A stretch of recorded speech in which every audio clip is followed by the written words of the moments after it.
नमस्कार साथियों, मैं पंकज सिंह एक बार फिर से आप सभी का स्वागत करता हूं अपने चैनल और एप्लीकेशन वीसेल विद पंकज सिंह पर। साथियों, हम लोग इस समय वर्ल्ड ज्योग्राफी के सीरीज में एशिया महाद्वीप को पढ़ रहे थे। एशिया महाद्वीप में अपने भारत को पढ़ रहे थे। ठीक है, तो भारत में हम लोगों ने थोड़ा थोड़ा बेसिक चीज़ें देखा और इस समय देख रहे थे 16 महाजनपद। जी हाँ, 16 महाजनपद। और इसको मैंने मैप में देखा, यूपी में 8 जगह कहाँ पर हैं, थोड़ा सा अपने हैंडमेड में देख ले रहे हैं। ठीक है, बिल्कुल यूपी में लगभग 16 जगह है, 8 जगह है। और कहाँ है मैंने फिगर से बताया था आप लोगों को। अगर दिमाग में आ गया होगा तो आ गया होगा, नहीं तो फिर से मैं याद दिला दे रहा हूँ। कुरु है, पांचाल, कौशल, मल्ल, काशी, वत्स, चेदी, सूरसेन। जी हाँ, कुरु माने इंद्रप्रस्थ, पंचाल माने अहिच्छत्र और कौंपिल्य, कौशल मन श्रावस्ती माने, है ना, मैंने बताया था कि इनके अंडर में ये थे, है ना, प्रसेनजीत। ये है मल्ल, कुशीनारा के मल्ल माने यहीं पर कपिलवस्तु के शाक्य के मुखिया जो शुद्धोधन थे, जिसके पुत्र गौतम बुद्ध थे। काशी, ये है वत्स, राजा उदयन की कहानी मैं बताऊंगा अभी आज। कौशाम्बी, है ना, और ये चेदी, इसकी राजधानी शुक्तिमती, जो मैंने शिशुपाल की कहानी बताई थी, चेदी। और ये शूरसेन, मथुरा माने श्री कृष्ण की जन्मस्थली। ठीक है, ये 8 हमारे उत्तर प्रदेश में था। ठीक, और 3 बिहार में था साथियों।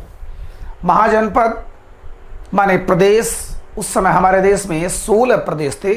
और काशी का नाम ध्यान दीजिए, बनारस का नाम जहाँ से हम लोग हैं वो सदियों से है, माने हजारों साल से। ये ईस्वी जब से प्रारंभ हुआ है उसके भी लगभग 600-700 साल पहले का ये इतिहास बताता है। माने 2000 साल ये, 500-600 साल वो, माने 2500 साल पहले तो ये नाम काशी का वैसे भी चला आ रहा है। ठीक है, हाँ, ऐतिहासिक रूप से। तो अब ये देखते हैं बिहार को। हम लोगों ने देखा था बिहार में 3 चीज़ था। देखिए, बिहार में मैंने बताया था क्या, ये बिहार। ठीक है, 3 महाजनपद आपको याद होगा बिल्कुल, जो पहली बार पढ़ रहे, ज़िंदगी में कभी नहीं पढ़े हैं क्या हिस्ट्री को, स्पेशली महाजनपद को, उनको थोड़ा सा दिक्कत हो रही होगी, लेकिन फिर भी आप 1 बार 2 बार देखेंगे बिल्कुल आपको याद हो जाएगा। यहाँ पर अंग था, यहाँ पर वज्जी था, और ये था पूरा मगध। मगध की राजधानी राजगृह है या गिरिव्रज, है ना। 16 की राजधानी पूछता है, राजगृह या गिरिव्रज। ये जो वज्ज था ये एक गणतंत्र था, कई गणों का एक समूह था, न कि केवल एक राजतंत्र था। तो इसकी राजधानी कहाँ थी? वैशाली। मैंने कहा था वैशाली क्षत्रियों का एक महान साम्राज्य था। ऐसा बड़ी खतरनाक क्षत्रिय यहाँ पर थे, मारने काटने के लिए तैयार रहते थे, लेकिन सही से लेकर गलत तक सब फैसले लेते थे, बट केवल बाहुबल के वो थे, वैशाली। और ये मगध ये था। और अंग की राजधानी कहाँ थी? चंपा। ठीक है, अंग की राजधानी चंपा। यहाँ की भी बड़ी अच्छी दास्तान है, बट आपके लिए जरूरी नहीं है। अब आता है यहाँ पर ये मध्य प्रदेश था। देखिए, ये मध्य प्रदेश उस समय यहाँ का नाम था क्या? अवंती। मैंने अभी हर्षवर्धन वाले चैप्टर में भी बताया था, अवंती, देवगुप्त। तो यहाँ पर एक शासन था, माने महाजनपद था अवंती।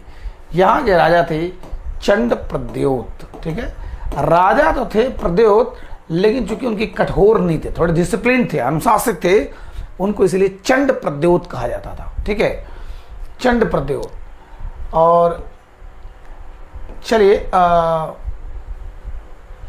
इनकी कहानी थोड़ा सा बता देते हैं।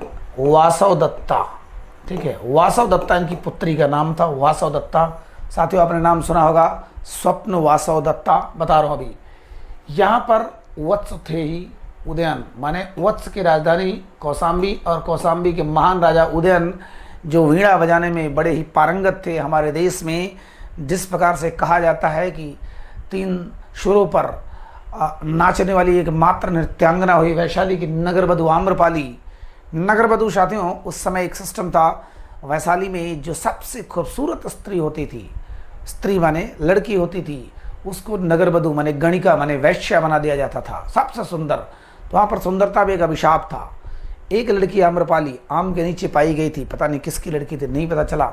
एक दरबान ने पाया, उसको पाला पोषा, लेकिन सुंदरता निखरती गई, बाद में बड़ी होती गई, लेकर भाग गया वो कि हो सकता हो लोग इसको बना न दे नगर वधू, लेकिन सुंदरता छिपी नहीं और लोग लास्ट में पकड़ कर उसको खींच कर लेकर आए और उसको नगर वधू बनाते हैं। तो नगर वधू बनाते समय उसने 3 शर्त रखी थी कि ठीक है, मैं वैशाली की नगर वधू एक सुंदर कन्या होने के नाते एक वैश्या बनाई जा रही हूँ, तो मुझे 3 शर्तें चाहिए और 3 शर्त अगर मेरी स्वीकार है तभी मैं नगर वधू बनने के लिए तैयार हूँ।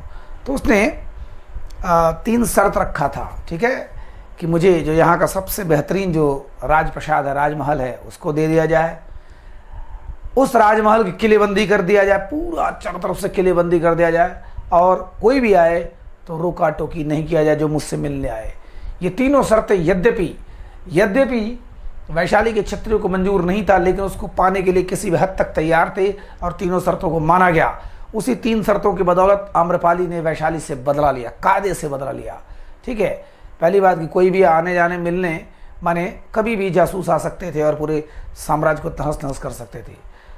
उसी में एक बार ये भाई साहब राजा उदयन वैशाली में जाते हैं और उसी के राजप्रसाद में माने महल में, किसके, आम्रपाली के, और आम्रपाली ने ऐसा नृत्य किया और उस नृत्य पर ऐसा तान छेड़ा किसने, उदयन ने, कि अगर उसको फिल्मों में दर्शाया जाए, अगर उसको वास्तविकता के धरातल पर सोचा जाए, तो मेरे ख्याल से अविस्मरणीय पल होगा कि ऐसा वीणा बजाने वाला कोई भारत में नहीं था और उस वीणा पर नाचने वाली कोई भारत नृत्यांगना नहीं थी, केवल एकमात्र थी। दोनों आपस में एक छोटी सी प्रेम कहानी, हालांकि वो काल्पनिक ज़्यादा लगती है, लेकिन एक जगह जिक्र आचार्य चतुर्सेन ने भी अपने किताब में किया है। फिलहाल तो उदयन और इनकी छोटी सी कहानी ये दूसरी थी, लेकिन अभी बता रहा हूँ उनकी कहानी। इसी बहाने आपको कई इतिहास के चैप्टर याद हो जाएंगे। तो वासव दत्ता, ध्यान दीजिएगा, एक बार उदयन जो है, यहाँ की कहानी बता रहा हूँ, जो असली कहानी है। उदयन एक बार वीणा बजाते बजाते खास करके हाथियों को वश में कर लेते थे। वो इतना सुंदर वीणा बजाते थे कि हाथी आकर के बैठ जाते थे, सुनने लगते थे। हाथी प्राकृतिक रूप से, ध्यान दीजिएगा, ये कोई पौराणिक कहानी नहीं है, ऐतिहासिक कहानी है। तो इनको लगा कि हाथी की कमी हमारे प्रदेश में है, चलते हैं, अवंती में बहुत हाथी है, वहाँ से लेके आते हैं। तो इधर से बॉर्डर क्रॉस कर जाते हैं इधर मध्य प्रदेश में, और यहाँ पर वीणा छेड़ते हैं, तान छेड़ते हैं।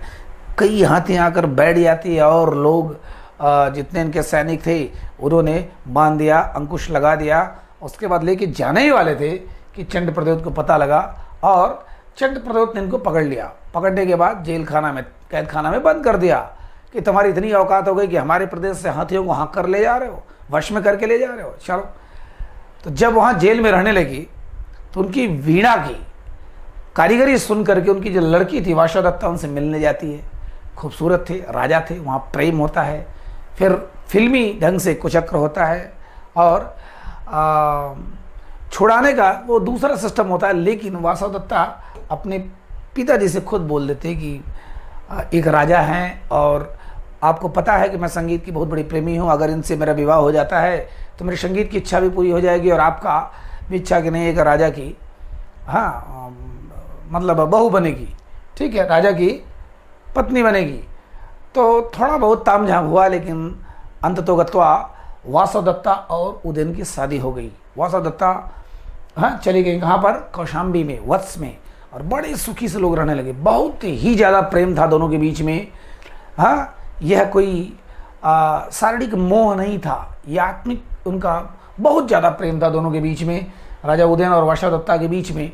लेकिन वासव दत्ता को किसी मतलब ज्योतिषी ने ये बता दिया कि आपके राजा सम्राट तभी हो सकते हैं जब एक लड़की है मगध की एक लड़की पद्मावती, है ना, पद्मावती से अगर उसकी शादी हो जाए। पद्मावती से सोचिए एक पत्नी से कहा जा रहा है कि अपने पति की शादी दूसरे पत्नी से करवा दो, यानी दूसरे लड़की से करवा दो, तो आपका पति चक्रवर्ती सम्राट बन सकता है। तो अपने पति को, है ना, हर तरीके से वो संपन्न देखना चाहते थे। उन्होंने सोच लिया कि भाई त्याग करूंगी, कुछ ना कुछ करूंगी। तो अपने मंत्री योगेंद्रायण, ध्यान दीजिएगा, दोनों ने मिलकर के एक कहानी बनाई, एक चाल चली। क्या चली कि राजा तो गए थे शिकार करने, खेलने कूदने कहीं पर गए थे, और यहाँ पर इन लोगों ने एक मढ़ा बनाया और उस मढ़े में आग लगा दिया और अपना कुछ कपड़ा डाल दिया और ये हल्ला कर दिया कि उसी में जल के मर गए। कौन? प्रतिज्ञा योगेंद्रायण और ये वासवदत्ता मर गए। और उसके बाद जब उदयन आते हैं तो पागलों की तरह विक्षिप्त हो जाते हैं, बिल्कुल विक्षिप्त हो जाते हैं, रोना गाना ये वो सब कुछ समझा के थक जाते हैं कि नहीं, जो हुआ सो हुआ, एक दूसरा विवाह कर लीजिए। बिल्कुल मानने को तैयार नहीं। कहीं भी 4-6 महीने तक वो उसी गम में डूबे रहे कि हमारी पत्नी हमको छोड़कर चली गई, मैं भी मर जाऊंगा। लेकिन धीरे धीरे धीरे धीरे वक्त जख्मों को भरा। उन्होंने भी सोचने पर अपने आप को मजबूर किया कि नहीं, अगर मेरा वंश आगे नहीं बढ़ेगा तो कैसे ये चलेगा राज्य। तो धीरे से राजी हुए। तो कैसे राजी हुए? ये वासवदत्ता चली जाती हैं वेश बदल कर नौकरानी बनकर यहाँ मगध में इधर उधर काम खोजते खोजते पद्मावती की नौकरानी बन जाती हैं। और वो भी योगेंद्रायण भी वहीं पर नौकर बन के रहते हैं। और ये इनके मन में धीरे धीरे फूंकते फूंकते, कान में भरते भरते कि एक राजा है, एक उदयन है, कौशाम्बी है, बढ़िया है, खूबसूरत है, लंबा चौड़ा है, ये है वो है, इनके मन में इतना भर जाए कि इनको मन से प्रेम हो गया, बिना देखे प्रेम हो गया, है ना, और दिलवर दिलवर वाला, है ना। तो प्रेम हो गया पद्मावती को। और उन्होंने अपने पिताजी से कहा, इनके पिताजी का नाम मिलता है दर्शक, कि हे पिताजी, ऐसे ऐसे अगर मेरी कौशाम्बी के राजा उदयन से शादी करवा दी तो ज़्यादा अच्छा है। थोड़ा बहुत नानुकुर करने के बाद फैसला हो गया और पद्मावती की शादी किससे हो गई? उदयन से हो गई। वे लोग सुखी से रहने लगे, लेकिन कहीं चक्रवर्ती सम्राट बनने का कोई सौभाग्य नहीं आया, बिल्कुल नहीं आया। तो जो मिस्टर भास ने लिखा है, ये भी पेपर में बनता रहता है, ठीक है। भास, महाकवि भास ने एक किताब लिखा है स्वप्न वासवदत्ता, ठीक है, स्वप्न वासवदत्ता। तो उसमें ये कहानी पूरी मिलती है। एक दिन की बात है कि मिस्टर उदयन सोए हुए थे, रात में इनका मन नहीं लगता है। वासवदत्ता का जाती उनको देखने अपने पति को, मेरे किस हाल में हैं। जाते होते देखते अकेले लेटे हुए थे, हाथ नीचे गिरा हुआ था। तो ये हाथ को ऊपर करती हैं, तब तक तो उनकी नींद खुल जाती है। देखते हैं कि वासवदत्ता दौड़ाते हैं। उसके बाद ये भागती हैं, जंगलों में भाग जाती हैं, कोई देख नहीं पाते हैं। राजा को लगता है ये सपना था। तो वही स्वप्न वासवदत्ता, स्वप्न में वासवदत्ता को देखने के बाद ये कहानी पूरी मिलती है, ठीक है। राजा उदयन, अवंत के राजा चंडप्रद्योत, चंडप्रद्योत की लड़की वासवदत्ता, ये कहानी, प्लस यहाँ से तो थोड़ी सी कहानी थी कि 7 सुरों पे नाचने वाली ये लड़की आम्रपाली और वो सुर बजाने वाला एकमात्र राजा उदयन, ठीक है। और यहाँ की थोड़ी सी कहानी बता दूँ साथियों। ये तो हो गया इधर की, चूँकि हम लोग जब मगध वंश पढ़ते हैं साथियों, मगध वंश, ध्यान दीजिएगा, ये मगध बिहार में। तो मगध वंश में हम लोग 3 वंश पढ़ते हैं, ठीक। 3 वंश, वो तीनों का नाम बहुत ज़्यादा जरूरी नहीं है। हाँ, नंद वंश से सुना, हर्यंक वंश, नंद, अच्छा लिख दे रहा हूँ, हर्यंक वंश, हर्यंक वंश, शिशुनाग वंश, ठीक है, शिशुनाग वंश और नंद वंश। नंद वंश साथियों आपने नाम सुना होगा। नंद वंश का अंतिम राजा कौन था? घनानंद। घनानंद, यही घनानंद, एक कायर घनानंद, एक क्या कहूँ अब, एक बहुत ही नकारा घनानंद, जिस मगध वंश पर पूरा विश्व नाच करता था। इतना बहादुरों की पूरी टोली थी ये मगध वंश। उसी मगध को ये निगल गया।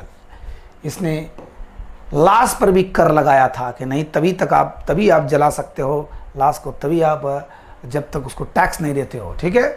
तो इतना गंदा इंसान था, नंगा, अक्सर नंगा टहलता था, लड़कियों के बीच में रहता था, सुरार सुंदरी में मस्त रहता था।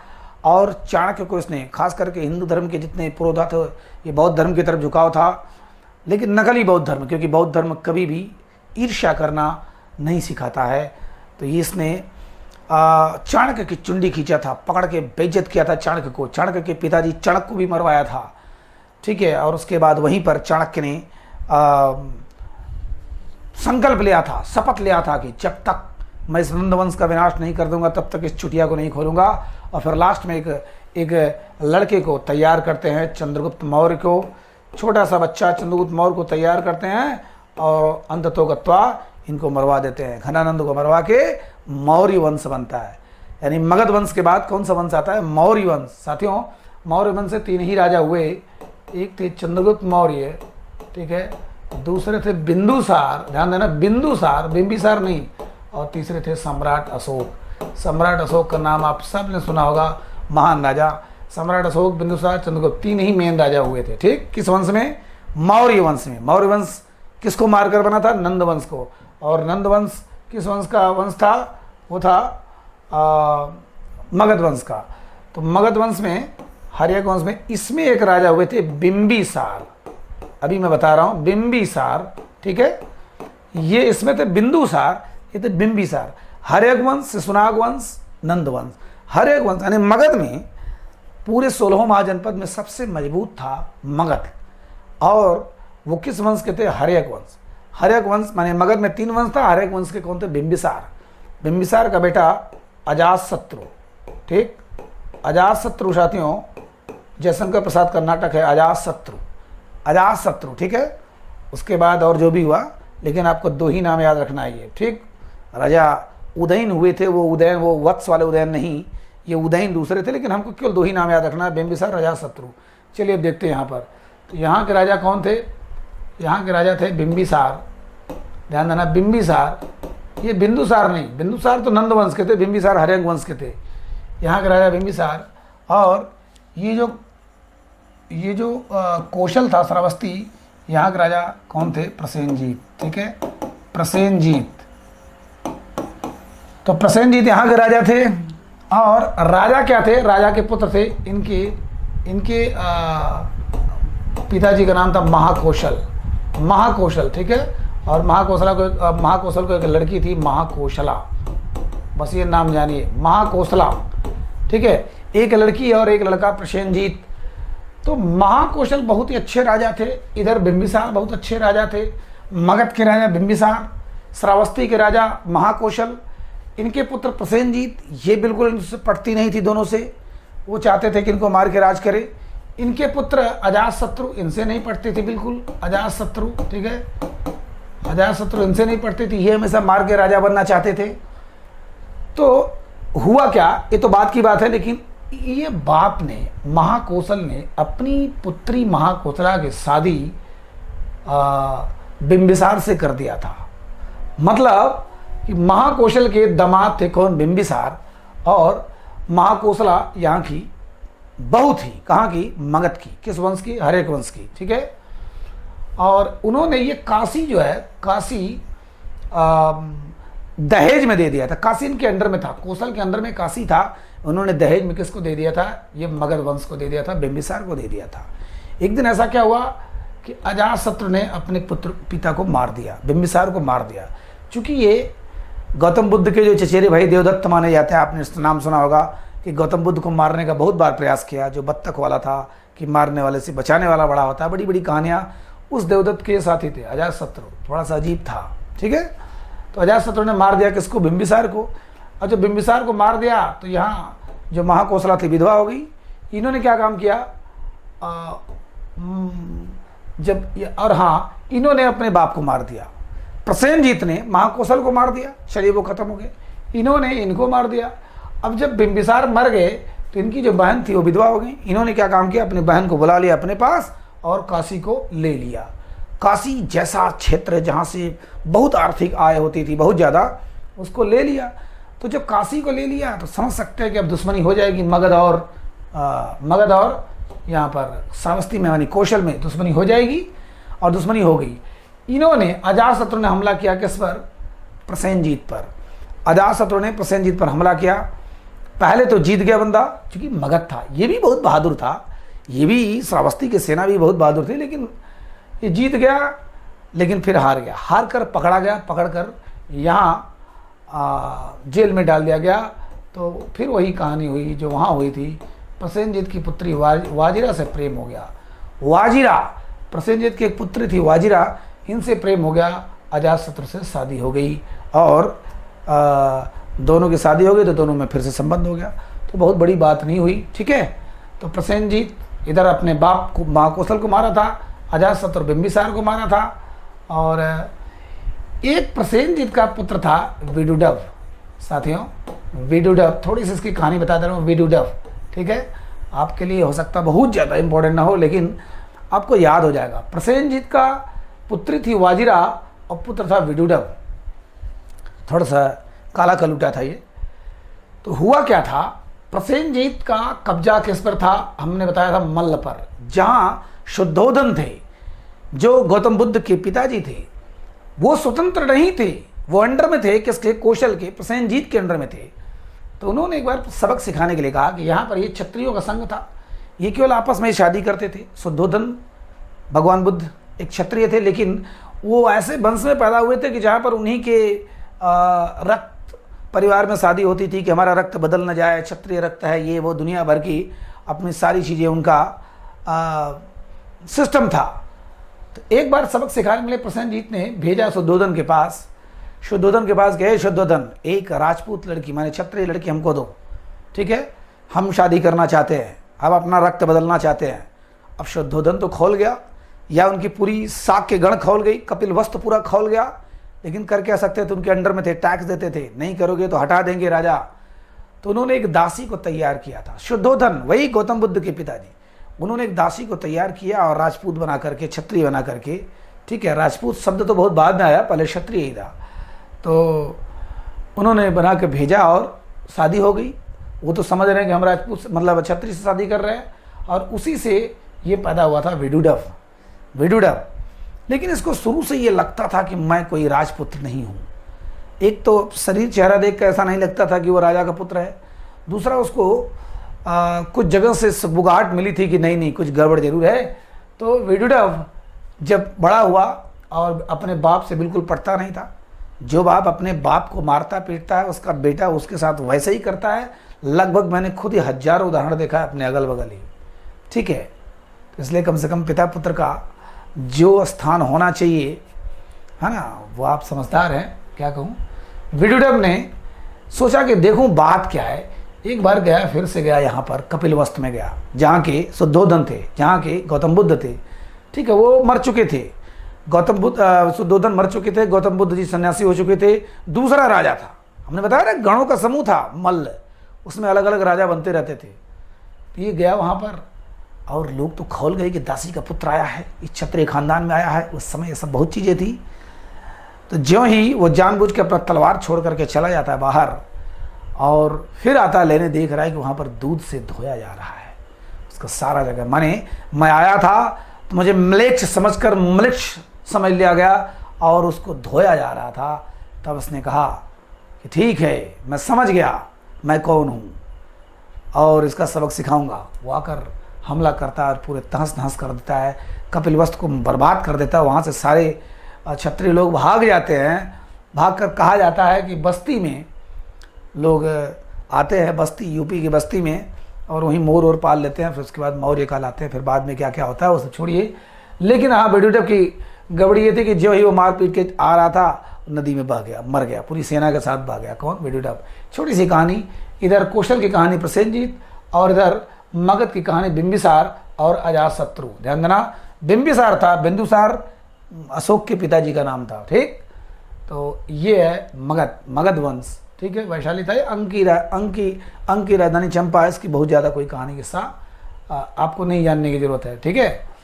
तो ये हो गया हमारा प्रसेनजीत। प्रसेनजीत माने कौशल, महाकौशला, ठीक है। तो अजातशत्रु का एक पक्ष हमने जाना, और मैंने बताया था प्रसेनजीत वही श्रावस्ती जहाँ पर सबसे ज़्यादा स्पीच दिया किसने? गौतम बुद्ध जी ने। वही श्रावस्ती जहाँ पर अंगुलीमाल नामक डाकू था जो बाद में सन्यासी बना, ठीक है, वही श्रावस्ती। अब बचा आंध्र प्रदेश में। आंध्र प्रदेश, ये तेलंगाना का आज आंध्र प्रदेश छात्र। यहाँ पर क्या था? अश्मक की राजधानी पोटल या पोटली, पोटल या पोटली है ना, पोटन भी बोलते हैं, पोटल या पोटनी, ठीक है, अश्मक। रही बात यहाँ पर मैंने बताया था ये पाकिस्तान में तक्षशिला है, जो गांधार का तक्षशिला। कश्मीर में ये कश्मीर, ठीक है, यहाँ कंबोज की राजधानी हाटक, ठीक है, हाटक। तो कितने हो गए टोटल? 8 उत्तर प्रदेश में, 8 3 11, 11 1 12, 12 1 13, विराटनगर 14, कंबोज 15 और यहाँ तक्षशिला और गांधार 16 महाजनपद थे। आपको नाम याद हो गया होगा, 1-2 बार सुनते सुनते, कहानी के साथ सुनते सुनते आपको नाम याद हो गया होगा, ठीक है। तो ये चलिए इतिहास से फिर थोड़ा भूगोल में आते हैं, ठीक है। आप लोग पक तो नहीं रहे हैं, कोई बात नहीं, ज्ञान लेने के लिए पकना भी जरूरी होता है। कहा जाता है कि ब्रूस ली सर जब मैदान में आते थे तो वो कहते थे कि मुझे उन 1000 किक से डर नहीं लगता जिनका प्रैक्टिस 1-2 बार 3 बार हुआ हो, मुझे उस एक किक से बहुत डर लगता है जिसका प्रैक्टिस 1000 बार हुआ है। विद्वान बनने के लिए एक किताब को कम से कम 17 बार तो पढ़ना ही चाहिए। तो आपको विद्वान नहीं बनना, आपको नौकरी लेना, कम से कम 2-3 बार तो आप देखो ही, ठीक है। अभी समय है, समय जब नहीं रहेगा तो आप, तब बात दूसरी है कि एकदम ओरिएंटेड चलेंगे, ठीक है। ये आ गया हमारा भारत भूमि में हमने कई चीज़ों को देख लिया, ठीक है। अब देखते थोड़ा सा परिचित हो जाते हैं, क्योंकि सबको नदी नाला जब तभी तक आपको समझ में आएगा जब आप जगह से परिचित रहेंगे। हमारा सबसे पश्चिमी एरिया ये गुजरात और सबसे पूर्वी हमारा अरुणाचल प्रदेश, ठीक है। सबसे पूर्वी हमारा अरुणाचल प्रदेश साथियों, ये जो 7 बहनें हैं, देखिए मैंने बताया था ये बांग्लादेश है, एक दूसरा देश बन गया। इसको पहले क्या बोलते थे? पूर्वी पाकिस्तान बोलते थे। 1971 में इंदिरा गांधी की मदद से ये आज़ाद हो गया। पाकिस्तान को हमने तोड़ दिया, कई भागों में तोड़ दिया, ठीक है। तो इसके बगल में 7 प्रदेश हैं, एक ही था, असम था। असम को काट कर समय समय पर बनाया गया, सारे 7 प्रदेश बनाया गया असम को लेकर 7। ये भूटान, बिल्कुल है ना, ये भूटान। और यहाँ देखिए ये जो सिक्किम है, ये सिक्किम, यहीं पर कोने में विवाद हुआ था उस जगह को लेकर के, जो चाइना और भारत में। यहीं पर हमारी सेना जुट गई और चाइना, देखिए ये पूरा चाइना है, चाइना की सेना जुट गई थी। भूटान की हालत तो थी नहीं, औकात तो थी नहीं कि भारत को रोके कि चाइना को, लेकिन वो विवाद भी टल गया। वैसे चाइना से जितना विवाद था किसी न किसी वजह से टल गया, ठीक है। तो ये 7 बहनें किसके पार्ट थे?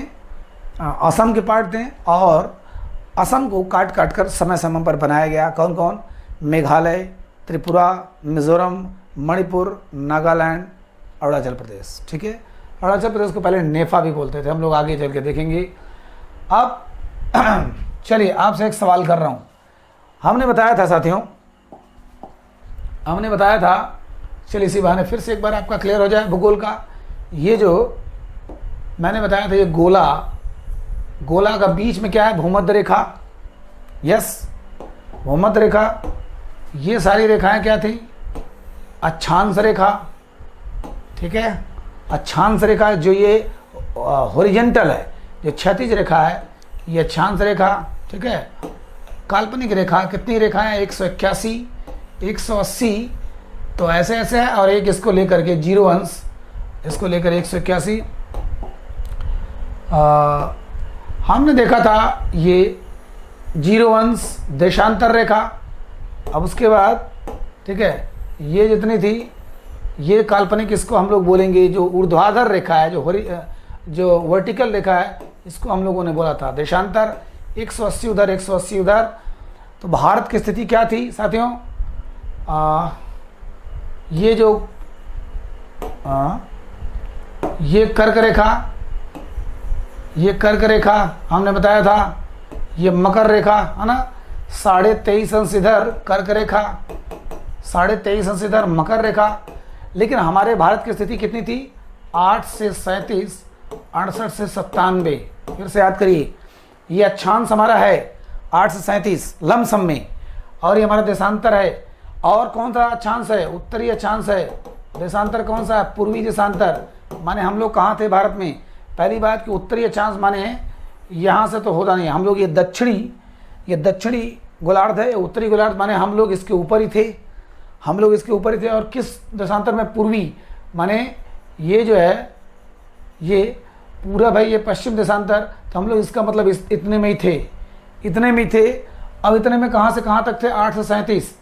चूँकि यह 23.5 अंश है तो 8 हम इसको मान लेते हैं 8, ठीक है, ये 8 और 37 माने 23.5 ही है, तो 37 ये मान लेते हैं यहाँ तक। माने हमारा भारत यहीं पर कहीं कहीं है, कहीं कहीं 68 से 97, चूँकि 0 है और ये वाला कितना है लास्ट वाला 180, तो हम लोग एक काल्पनिक मान लेते हैं। 68 माने ये हो गया और 97 माने ये हो गया, माने आपका भारत केवल इतने में ही है, ठीक है, ये इतने में बस 68 से 97, 68 से 97 देशांतर और अक्षांश है 8 से 37।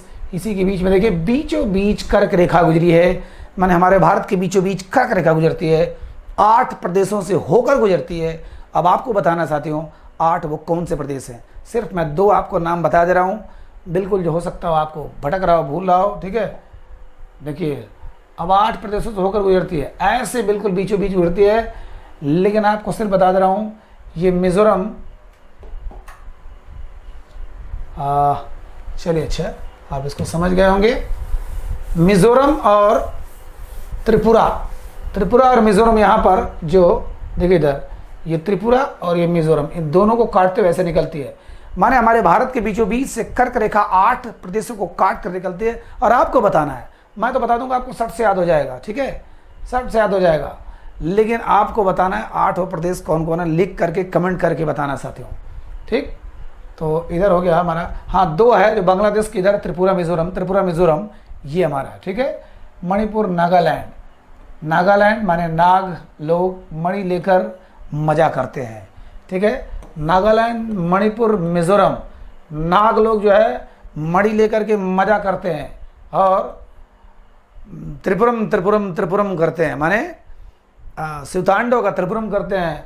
और मेघालय, फिलहाल ये सब नहीं याद करना है आपको, ये दिमाग में रखना है कि असम जो ये मशहूर जगह है, इधर देखिए असम, हर साल बदमाशी होती है। तिब्बत से एक नदी निकलती है, हम लोग पढ़ेंगे नदी में, तिब्बत से एक नदी निकलती है ब्रह्मपुत्र नदी, ठीक है। तिब्बत में से क्या बोलते हैं हम लोग, जब नदी नाले में पढ़ेंगे तो आपको कम से कम पट से याद आ जाएगा, सांगपो। तिब्बत से एक नदी निकलती है सांगपो, सांगपो आती है यहाँ अरुणाचल प्रदेश में।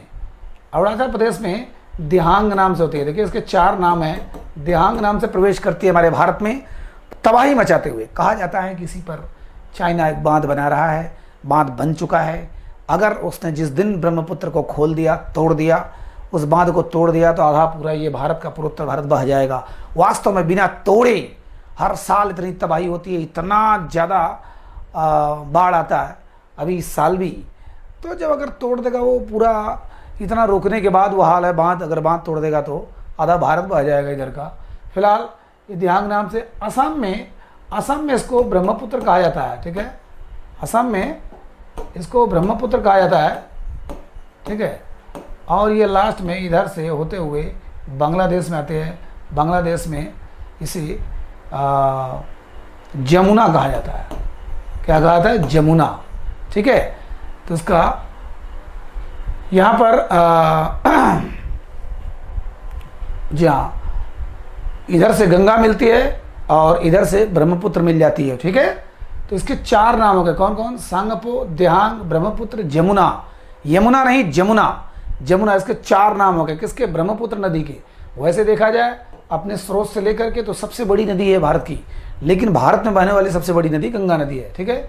इधर उत्तर प्रदेश में उधर से आती है, बाद में देखेंगे हम लोग। तो यहाँ पर हम लोग 7 बहनों को देख रहे हैं। 7 बहनों में असम में कुछ और खासियत आपको पता होगा। असम में खासियत क्या है? काजीरंगा नेशनल पार्क, नजी काजीरंगा, जहाँ पर एक सींग वाला गैंडा, आप सब ने नाम सुना होगा, इसी असम में है। असम में काजीरंगा नेशनल पार्क, मानस नेशनल पार्क, ध्यान देना सबसे ज़्यादा इंपॉर्टेंट है ये। एक सींग वाला गैंडा कहाँ पाया था? काजीरंगा कहाँ? असम में। मानस अभयारण्य, ठीक है, ये भी अभयारण्य और मानस राष्ट्रीय पार्क है। अरे ये राष्ट्रीय पार्क है, अभयारण्य तो नहीं है। अभयारण्य और राष्ट्रीय पार्क में अंतर जान लीजिए। अभय धन आरण्य, अभय माने जहाँ पर कोई डरे नहीं, निर्भय माने जैसे अभय और निर्भय में एक छोटा सा अंतर क्या होता है? अभय माने होता है जो किसी से डरे नहीं, निर्भय माने निर्भय माने होता है जो किसी से डरे नहीं, अभय माने जिससे कोई नहीं डरे, जिससे कोई नहीं डरे। माने अगर मैं क्लास में आ रहा हूँ और मेरी एक इमेज वो है कि बच्चे किसी बात पर डरते नहीं हैं, लिहाज करते हैं, बहुत इज्जत कर रहे हैं, लेकिन डर नहीं रहे हैं कि सर खुखार नहीं है, अपने स्तर से करेंगे, तब वो जान लीजिए कि अभय हैं आप। और नहीं तो आपने डिसिप्लिन के नाम पर डरा के रखा है, तो वो तो अभय नहीं हुआ। निर्भय माने आप निर्भय हो, अभय माने आप अभय हो सामने। हम यहाँ निर्भय, हम किसी से डरते नहीं हैं, और आप हमसे नहीं डरते, हम किसी से नहीं डरते, माने यहाँ पर अभय हुआ मेरे लिए से।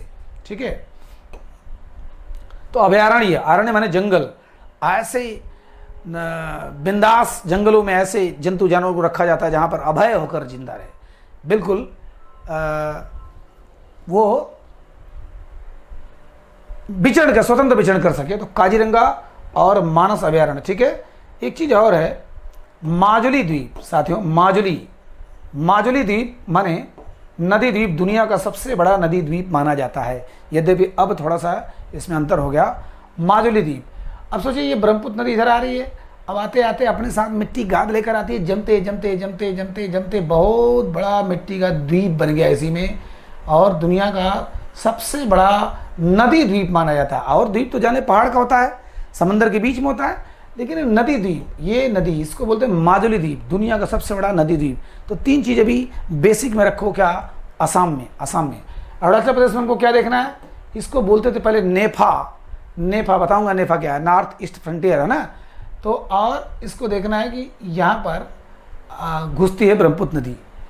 नागालैंड, नागा जनजाति, आपको पता है नागा बाबा लोग जो रहते हैं नागालैंड से, ये जनजाति लोग हैं, नागालैंड से ना, भगवान शिव के भक्त। और एक आध लोग जब कभी आपसे मिलेंगे तो उनके, हमारे यहाँ कहा जाता है, उत्तर प्रदेश में और जगह पर कहा जाता है कि नागालैंड के लोग आदमी तक खाते हैं। तो अगर उनसे पूछेंगे तो वो बहुत चिढ़ जाते हैं कि उत्तर प्रदेश वाले तो हमको बदनाम करते हैं कि आप लोग तो आदमी को खाते हो। अरे भाई, हम लोग कुत्ता बिल्ली और ये सब खाते हैं, लेकिन आदमी को नहीं खाते हैं। मणिपुर में एक चीज़ है, दुनिया का एकमात्र तैरता हुआ पार्क है। ठीक है, माने तैरता हुआ पार्क माने बिल्कुल पानी में है, कभी इधर कभी उधर, ऐसा लगता है कि तैर रहा है, पार्क बहुत बड़ा। वो है मणिपुर के केबुल लामजाओ। ठीक है, नाम सुन लीजिएगा, केबुल लामजाओ। ठीक है, बिल्कुल इंपॉर्टेंट चीज़ बता रहा हूँ, ऐसे चीज़ें तो बहुत है, लेकिन जो परीक्षाओं में पूछता रहता है, केबुल लामजाओ नेशनल पार्क, ये मणिपुर में है। ठीक है, मणिपुर में केबुल लामजाओ नेशनल पार्क विश्व का पहला तैरता हुआ पार्क है, कभी इधर लगता है कभी उधर लगता है। ठीक है, ये पानी में बिल्कुल है। ठीक है, तो मणिपुर में है। मिजोरम वगैरह छोड़ दीजिए, बस यहाँ यानी मेघालय, देखिए ये है मेघालय, और यहीं पर असम।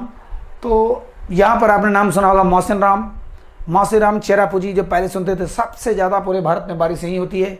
उसका कारण है 3 पहाड़ी है यहाँ पर, जनजातियों के नाम पर। पहाड़ी चूँकि अलग अलग है, लेकिन जिस पहाड़ी पर जो जनजाति रहती है उसी के नाम पर वो पहाड़ी का नाम हो गया गारो, खासी, जयंतिया, ऐसे 3 पहाड़ी हैं। सोचिए, एक मैं प्रश्न अक्सर पूछा करता था बच्चों से, क्या कि 3 चूल्हा 3 लकड़ी बिना तोड़े बिना काटे, ऐसा बताइए कि हर चूल्हे में 2-2 लकड़ी लग जाए। 3 चूल्हा माने आपका चूल्हा जो है ना, गांव का चूल्हा, और 3 ही लकड़ी है, लेकिन बिना तोड़े बिना काटे कैसे आप लगाएंगे कि 2-2 लकड़ी सब में हो जाए। तो जनरली ऐसे एक चूल्हा यहाँ, एक चूल्हा यहाँ, एक चूल्हा यहाँ, इसमें ऐसे, इसमें ऐसे, इसमें ऐसे लकड़ी लगाइए। देखिए, हाँ, आप अगर सोचते तो काफ़ी परेशान हो जाते, लेकिन कितना इजी है। वही हाल है, इसी टाइप का 3 है पहाड़ी है, गारो, हम लोग पढ़ेंगे अभी इसको अलग से, गारो, खासी और जयंतिया। गारो, खासी, जयंतिया 3 जनजातियाँ हैं, और ये 3 पहाड़ी है। सोचिए, जब वाष्प से लदी हुई जब हवाएं आती हैं, बिल्कुल, हाँ, वेपराइज्ड जो विंड होती है, जो हवाएं आती हैं, तो इतनी ऊंची ऊंची पहाड़ियाँ हैं, ऊपर हवाएं निकलना चाहती हैं, लेकिन उसमें वाष्प भरा रहता है ना, पानी भरा रहता है, वो जलवाष्प भरा रहता है, उसके बाद वहीं पर वो गिरा देती हैं और बहुत बारिश होती है। तीनों तरफ से घिरा हुआ, जाएंगे कहाँ, वो बच के नहीं जाएंगे तीनों पहाड़ियों से। और तीनों पहाड़ियाँ ये 3 जनजातियाँ रहती हैं, गारो, खासी, जयंतिया, और यही क्षेत्र है, ये हिमालय पर्वत का भाग है। मैं इसको बताऊँगा। ठीक है, मैंने बताया था कि हमारे भारत में हमारा, अच्छा एक बार देख लेते हैं, भारत में हमारा कहाँ से कहाँ तक है, देखिए ये जो पीओके वाला हिस्सा है, ये पीओके वाला, यहीं पर आपको पता है K2, तो K2 के पहले एक है सब, और उसके पश्चिम में वो है नंगा पर्वत, ठीक है। नंगा पर्वत माने पाकिस्तानी नंगा, ठीक है, नंगा है सारे। तो नंगा पर्वत से लेकर के इधर अरुणाचल प्रदेश में एक और पहाड़ है, यह है नामचा बरवा, नामचा बरवा, ठीक है, नामचा बरवा एक पहाड़ी है। तो यहाँ से लेकर के यहाँ तक नंगा पर्वत माने पाकिस्तान के पीओके वाले क्षेत्र में उधर है। नंगा पर्वत से लेकर के ये मैंने बताया था यहाँ तक, इधर से फिर मुड़ जाती है और इधर कश्मीर हिमाचल प्रदेश से लेकर के उत्तराखंड से लेकर के ये नेपाल लेकर के ये देखिए ये हिमालय पर्वत है। इसके बीच में जितना आएगा सब पहाड़ आएगा। देखिए कश्मीर आ गया, हिमाचल प्रदेश कुल्लू मनाली शिमला, उत्तराखंड मसूरी नैनीताल और नेपाल एवरेस्ट वगैरह।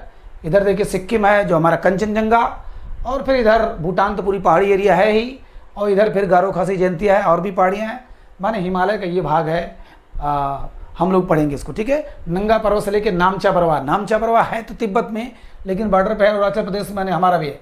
यहीं से मुड़ जाती है, यहीं से मुड़ जाती है ये, ठीक है, जो अराकान योमा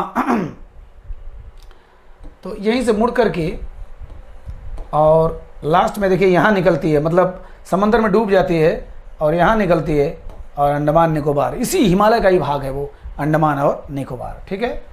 मेरे ख्याल से चलिए एक काम चलाऊँ आपका हो चुका होगा, ठीक है। बहुत बड़ा वीडियो इस बार नहीं बना रहे हैं। तो ये हमारा सातों बहनें होंगी। इधर हमारा दक्षिण भारत में हमने कर्नाटक को देख लिया था, मैसूर को देखा था, विजयनगर को देखा था, ठीक है। केरला हमने देखा, केरला में सबसे ज़्यादा क्या पाया जाता है, नारियल तो होता ही है, शिक्षा बहुत ज़्यादा है ही, ठीक है। थोड़ा सा इसमें बता दे रहा हूँ हल्का सा, यहाँ जो है, ठीक है, यहाँ केरला में अब देखिए ये है तमिलनाडु, है केरला, ये है कर्नाटक। तो यहाँ पर एक पहाड़ी है, उसको बोलते हैं लोग पश्चिमी घाट, ठीक है, पश्चिमी घाट, ठीक है, पश्चिमी घाट। इधर भी है पूर्वी घाट, लेकिन ये कटा छटा है, क्यों? क्योंकि नदियाँ आके तोड़ती रहती हैं इसको। यहाँ बीच में जब नदियाँ गिरती हैं बंगाल की खाड़ी में तो बीच में टूटा है, ये है और ये है, और ये यहीं पर दोनों जब मिलती हैं, ये पश्चिमी घाट, ये पूर्वी घाट। पश्चिमी घाट पूर्वी घाट एक बहुत बड़ा पहाड़ी गांठ नुमा हो चुका है, माने एक रास्ता यहाँ से आता है, एक रास्ता यहाँ से, और ये बहुत बड़ा रास्ता हो गया। तो गांठ टाइप, इसको हम लोग बोलते हैं क्या, नीलगिरी पर्वत। क्या बोलते हैं? नीलगिरी पर्वत, ठीक है। नीलगिरी पर्वत बने दक्षिण भारत की सबसे बड़ा पर्वत श्रेणी वो है नीलगिरी पर्वत। और यहाँ के सबसे ऊंची चोटी क्या है? दोदा बेटा, ठीक है।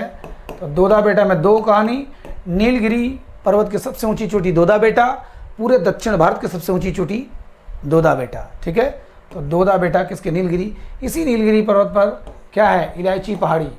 इलायची पहाड़ी माने कार्डेमम माउंटेन्स, है ना, कार्डेमम हिल्स। इलायची पहाड़ी, पहाड़ी माने छोटी छोटी पहाड़ियाँ, ठीक है। कार्डेमम हिल्स, ठीक है, कार्डेमम हिल्स। इलायची बहुत ज़्यादा होता है। इसी मसालों के लिए तो याद करिए वास्को डिगामा यहाँ पर आया था, केरला में आया था। इसी मसालों के व्यापार के लिए अंग्रेज लोग यहाँ पर आए। बहुत ज़्यादा मसाला होता था और आज भी होता है। आज भी जंजीबार द्वीप समूह की तरह आज हमारे केरला में नीलगिरी पर्वत पर बहुत मसाले होते हैं, बहुत ज़्यादा। इलायची की तो पूरी पहाड़ियाँ वहाँ पर जहाँ इलायची होती है। दूसरी बात, यहीं पर खूबसूरत जगह है ऊटी, तमिलनाडु भी। ये लगभग तीनों प्रदेश को ले रहा है, कर्नाटक को छू ले रहा है, केरला में है, तमिलनाडु में ये नीलगिरी पर्वत बहुत ही खूबसूरत, ठीक है। कभी ज़िंदगी में जाइएगा ज़रूर। कन्याकुमारी यहाँ पर, जहाँ पर स्वामी विवेकानंद जी का अक्सर खड़ा हुआ चित्र आता है पानी के पास, वो कन्याकुमारी, ठीक है। और है वो कहाँ? तमिलनाडु में है, ठीक। अब इसके बाद में कश्मीर, उस पर चलेंगे, श्रीलंका पर चलेंगे, ठीक है। हो सकता है आपको लग रहा है बहुत ज़्यादा हो रहा है, हमारे लिए बहुत कम ज़रूरत है, लेकिन नहीं, कुछ ज़्यादा नहीं है। अब आपका दूसरा सब्जेक्ट भी चलने वाला है, ठीक है। चलिए, कैसा रहा बताइएगा ज़रूर। समझ में आ रहा है, नहीं आ रहा है, क्या है, बताइएगा ज़रूर, ठीक है। नौकरी की बात है, कहीं से एक पॉइंट भी चूक नहीं करना है। नमस्कार।